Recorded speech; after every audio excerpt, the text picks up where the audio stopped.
जोहार साथियों, सभी को नमस्कार। इससे पिछले वीडियो हम लोग बनाए हैं friends JPSC previous year question का।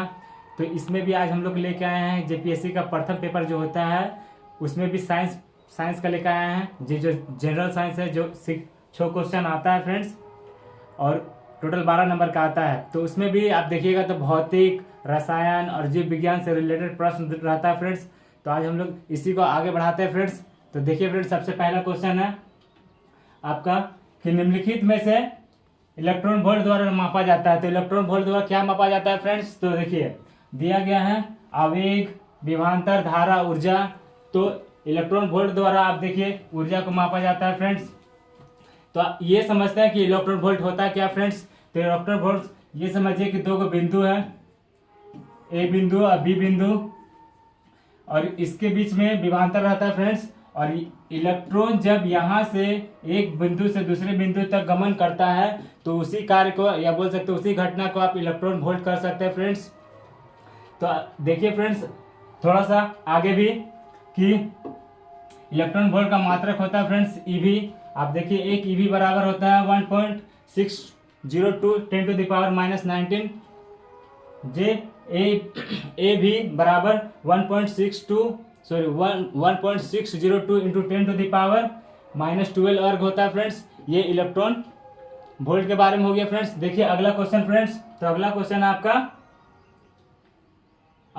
है आपका कि प्रकाश वर्ष मापक है। तो प्रकाश वर्ष से क्या मापते हैं फ्रेंड्स? तो आप देखिएगा वैज्ञानिक लोग, आप तो नीचे का है तो माप लेते हैं इंची टेप फीता से। तो वैज्ञानिक लोग सोचा कि ऊपर में कैसे नापाएगा, ग्रह तारा कितना दूर में है फ्रेंड्स।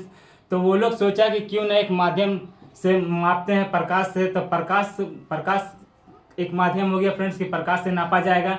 तो बोला गया कि एक वर्ष में प्रकाश के द्वारा जितना दूरी तय किया जाएगा फ्रेंड्स उसी को हम लोग बोलेंगे प्रकाश वर्ष फ्रेंड्स। तो आइए देखिए फ्रेंड्स प्रकाश वर्ष के बारे में कि प्रकाश वर्ष आपका दूरी का मात्रक है। तो एक दूरी बराबर आप देखिए 9.46 इंटू 10⁻15 मीटर होता है फ्रेंड्स। दूरी का सबसे बड़ा मात्रक जो होता है पार्सेक होता है। तो एक पार्सेक बराबर देखिए 3.26 प्रकाश वर्ष, और उसका भी देखिए तो 3.08 10⁻16 मीटर होता है फ्रेंड्स। तो ये प्रकाश वर्ष से रिलेटेड क्वेश्चन था फ्रेंड्स। आगे देखिए फ्रेंड्स, आगे आपका क्वेश्चन है कि मिट्टी के तेल के एक बर्तन में जब बर्फ का टुकड़ा ऊपर से डाला जाता है, फिर बाद में देखिए बर्फ का टुकड़ा है वो धीरे धीरे पिघलने के बाद आप देखिएगा तेल का जो सतह होगा वो नीचे रहेगा कि ऊपर रहेगा फ्रेंड्स। उससे रिलेटेड क्वेश्चन है। तो आप देखिएगा फ्रेंड्स कि जब भी हम मिट्टी के तेल में जब बर्फ डालते हैं तो उस समय तो बर्फ ऊपर ही रहता है, पर जब धीरे धीरे पिघलना शुरू कर देता है तो इस कारण से धीरे धीरे बर्फ का जो बर्फ है तो पानी हो जाएगा, तो पानी नीचे आ जाता है, तेल का सतह ऊपर चला जाएगा। ऐसा क्यों होता है? तो ऐसा इस कारण से होता है फ्रेंड्स कि जो मिट्टी का तेल का जो घनत्व होता है वो पानी के से कम होता है फ्रेंड्स। इसलिए जिसका घनत्व कम रहेगा वो ऊपर रहेगा और जिसका घनत्व ज्यादा रहेगा वो नीचे रहेगा। तो पानी का तो ज्यादा होता है मिट्टी के तुलना में, तो इसलिए मिट्टी का तेल ऊपर में रहता है फ्रेंड्स। तो आगे देखिए फ्रेंड्स, आगे अगला क्वेश्चन है कि रेडियो, टेलीविजन तथा सेलफोन में सूचनाएं ऑप्टिकल फाइबर द्वारा किस रूप में भेजा जाता है फ्रेंड्स? तो आप देखिएगा तो दिया है ऑप्शन में कि कैथोड रे हो गया, इलेक्ट्रिक सिग्नल हो गया, प्रकाश हो गया, इलेक्ट्रोमैग्नेटिक तरंग हो गया। तो जो सूचना जो होता है फ्रेंड्स, आप देखते हैं रेडियो, टीवी, सेलफोन में जो सूचना जो भेजा जाता है फ्रेंड्स वो इलेक्ट्रोमैग्नेटिक तरंग से भेजा जाता है फ्रेंड्स। तो आइए अब समझते हैं कि इलेक्ट्रोमैग्नेटिक जो तरंग होता है वो क्या होता है फ्रेंड्स। तो ये समझिए कि एक चुंबकीय क्षेत्र और विद्युत क्षेत्र के बीच में जो आपस में कंपन या गति होता है फ्रेंड्स उसी को हम लोग बोलते हैं इलेक्ट्रोमैग्नेटिक वेव्स बोलते हैं फ्रेंड्स। आप देखिए इसको सबसे पहले किसने अध्ययन किया था फ्रेंड्स? तो 1865 में आप देखिएगा मैक्सवेल नाम का वैज्ञानिक था, उसी ने अध्ययन किया था फ्रेंड्स। और इलेक्ट्रोमैग्नेटिक जो वेव्स होता है फ्रेंड्स वो प्रकाश के चाल के बराबर होता है, जो होता है 3 इंटू 10⁻⁸ आपका 8 मीटर प्रति सेकेंड होता है फ्रेंड्स। आप देखिए इसमें दिया गया है पारस कि इतना के बीच में रहता है ये और इतना के बीच में रहता है ये। अब अगला क्वेश्चन देखिए फ्रेंड्स, अगला क्वेश्चन है आपका कि निम्नलिखित में से कौन सा विद्युत चुंबकीय तरंग का उदाहरण नहीं है फ्रेंड्स। तो विद्युत चुंबकीय तरंग का उदाहरण नहीं है। तो आप देखिए दिया ऑप्शन में आपका एक्स किरण, परावैंगनी किरण, पराध्वनिक तरंग, वाई किरण। तो आप देखिएगा इसका जो होता है पराध्वनिक तरंग होता है फ्रेंड्स। अब देखिए पराध्वनिक तरंग के बारे में समझते हैं फ्रेंड्स, कि जब भी आप बोल सकते हैं कि ध्वनि के चाल से जो तेज गति, उससे भी ज्यादा तेज गति से जो जाता है उसको बोलते हैं पराध्वनिक तरंग बोलते हैं फ्रेंड्स। तो इसी में आप देखिएगा कि जो गोली चलाते हैं तो गोली भी ध्वनि की चाल से तेज दौड़ता है फ्रेंड, मतलब चलता है। तो हो गया आपको गोली चलाना। फिर इस तरह से बोलिए जेट वायुयान जो होता है वो ध्वनि के चाल से उससे भी स्पीड जाता है, इसलिए उसको बोल सकते हैं पराध्वनिक तरंग। तो आप देखिएगा, आप तो जानवे करते हैं एक्स किरण हड्डी उड्डी जो होता है, एक्सरे कराते हैं तो एक्स किरण का मतलब कि एक्स किरण का प्रयोग करते हैं फ्रेंड्स। तो इस प्रकार से आपका दिया गया फ्रेंड्स। आप आगे देखिए आप कि प्रकाश उत्सर्जक डायोड के कार्य का सिद्धांत का वर्णन कीजिए, या इस सिद्धांत मतलब किस सिद्धांत पर कार्य करता है फ्रेंड्स। तो आप देखिएगा उसका ऑप्शन दिया गया कि ताप यानी उत्सर्जन, प्रकाश विद्युत कोड, फिर विद्युत संदीप्ति, लेजर। तो आप देखिएगा फ्रेंड्स, जो ये प्रकाश उत्सर्जक डायोड होता है, जो एलईडी होता है, वो आपका विद्युत संदीप्ति के मतलब इस सिद्धांत पर काम करता है फ्रेंड्स। तो ये सिद्धांत क्या है फ्रेंड्स, कि ये एक प्रकाशीय घटना है फ्रेंड्स, जिसमें कोई भी उपकरण को हम बैटरी के माध्यम से जोड़ते हैं और उसमें से प्रकाश ऊर्जा के रूप में बाहर आता है। तो इसी प्रकार का जो घटना घटता है फ्रेंड्स, उसी को बोलते हैं विद्युत संदीप्ति सिद्धांत कहते हैं फ्रेंड्स, आप बोल सकते हैं। अब अगला क्वेश्चन देखिए फ्रेंड्स, कि प्रकाश उत्सर्जक जो डायोड होता है, हवा में प्रकाश की चाल किस पर निर्भर करता है फ्रेंड्स। तो हवा में जो प्रकाश की चाल होता है आप देखिएगा तो दाब, ताप और घनत्व सब पर निर्भर करता है फ्रेंड्स। दाब पर भी, ताप पर भी और घनत्व पर भी निर्भर करता है हवा में प्रकाश की चाल। अब अगला क्वेश्चन देखिए फ्रेंड्स, अगला क्वेश्चन आता है कि जीव विज्ञान से रिलेटेड प्रश्न है, जो जेपीएससी 6 पीटी से अब तक पूछा गया है 2024 तक में। उसमें भी देखिएगा फ्रेंड्स, ये 2016 का क्वेश्चन है जो जेपीएससी पीटी में पूछा गया है, कि मृत मछली से निकलने वाली दुर्गंध जो होता है किन यौगिकों के कारण मतलब दुर्गंध देता है, किन यौगिकों के कारण दुर्गंध देता है। तो आप देखिएगा अमीनो यौगिक दिया है ऑप्शन में, एल्डिहाइड यौगिक है, सल्फर यौगिक, नाइट्रेट यौगिक। तो ये जो होता है फ्रेंड्स, ये अमीनो यौगिक के कारण होता है। तो आप देखिएगा कि जितना भी मछली होता है, जलीय जीव होता है, जल में पाया जाता है, उसमें एक प्रकार का होता है केमिकल पाया जाता है फ्रेंड्स, जो होता है ट्राई मिथेलमाइन एन ऑक्साइड। ये जितना भी जलीय जीव होता है उसमें पाया जाता है फ्रेंड्स।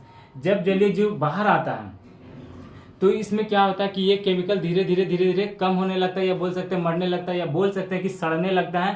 तो फिर जब ये धीरे धीरे मरने लगता है तो ये बदल जाता है किसमें फ्रेंड्स, तो ये बदल जाता है ट्राई मेथिलमाइन में। तभी आप देखिएगा तो गंध आने लगता है। तो आप इस प्रकार से कह सकते हैं कि मछली में आप जब मछली खरीदने जाइएगा फ्रेंड्स, तो आप देखिएगा कि आपको पता चल जाएगा कि इस मछली में कितना दुर्गंध हो रहा है। इससे पता चलेगा कि कितना दिन पहले मछली मरल है, कितना दिन हो गया मरा हुआ, तो आप इससे पता लगा सकते हैं।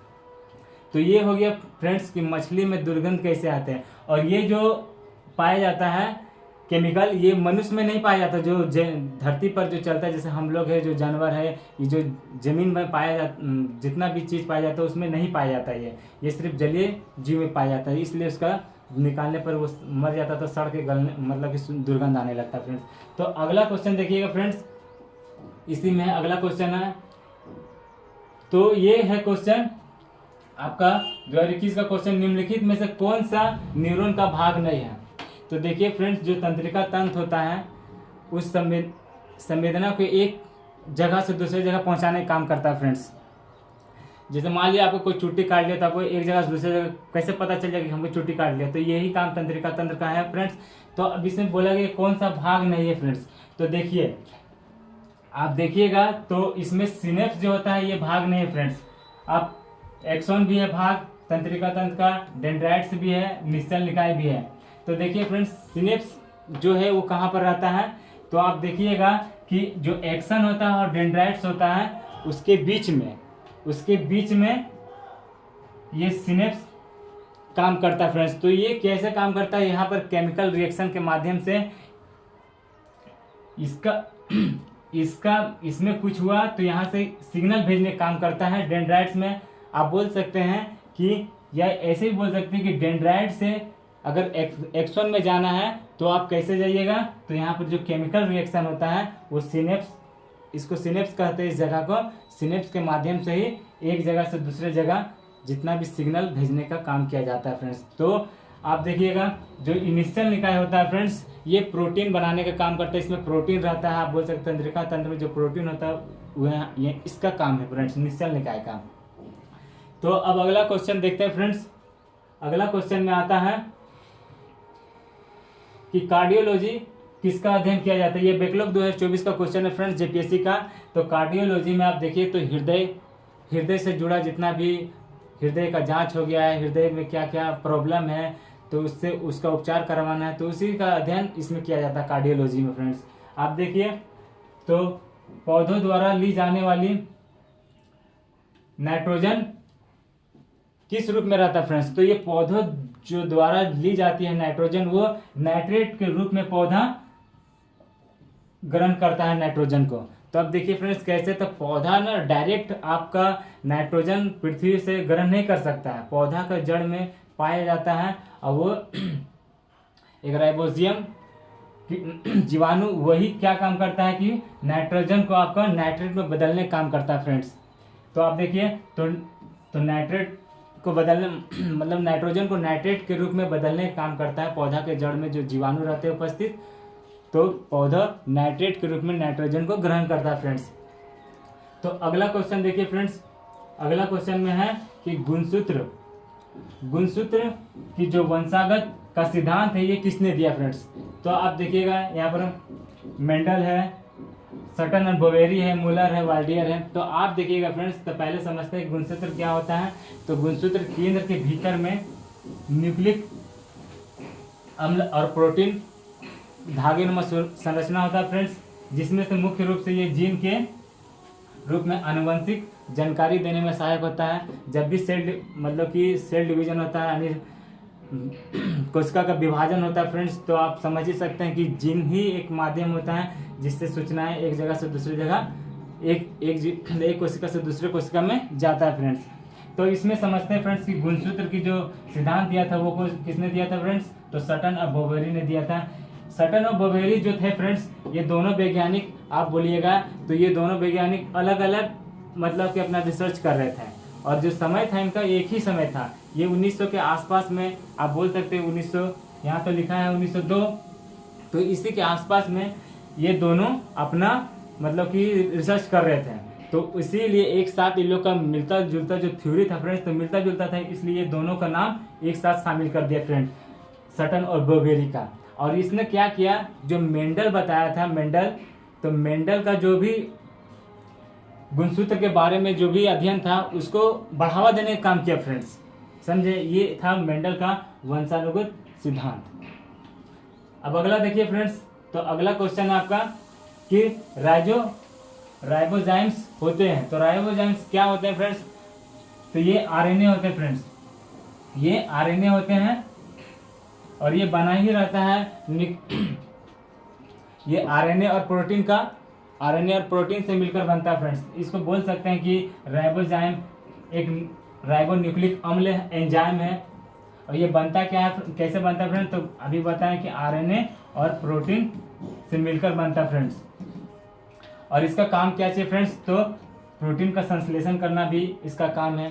तो इस तरह से आप बोल सकते हैं फ्रेंड्स, ये प्रीवियस ईयर जेपीएससी 6 से लेकर 24 तक का प्रीवियस ईयर क्वेश्चन था, जो भौतिक से था और जीव विज्ञान से था फ्रेंड्स। और आप देखिएगा फ्रेंड्स, अगर एनालाइज कीजिएगा तो भौतिक और जीव विज्ञान को ज़्यादा बार क्वेश्चन पूछा गया है। इसका जो रसायन केमिस्ट्री का जो पार्ट है अगला वीडियो में बनाएंगे फ्रेंड्स। अगर वीडियो अच्छा लगा है फ्रेंड्स तो अपने दोस्तों में शेयर कीजिए फ्रेंड्स, और चैनल को सब्सक्राइब कर लीजिए फ्रेंड्स। और कुछ भी लगता है मतलब मिस्टेक हुआ होगा तो कमेंट में जरूर लिखिएगा फ्रेंड्स, ताकि हम उसमें सुधार कर सकें फ्रेंड्स। इसका जो पीडीएफ है हमारा टेलीग्राम चैनल है और व्हाट्सएप चैनल है, जो वीडियो का डिस्क्रिप्शन में मिल जाएगा फ्रेंड्स, वहाँ से आप डाउनलोड कर लीजिएगा। डाल देंगे PDF, वहाँ से डाउनलोड कर लीजिएगा। तब तक के लिए नमस्कार फ्रेंड्स, और चैनल को इस वीडियो को पिछले वीडियो को जैसे प्यार दे रहे थे फ्रेंड्स, इस वीडियो को भी उसी तरह प्यार दीजिए। तब तक के लिए धन्यवाद, नमस्कार।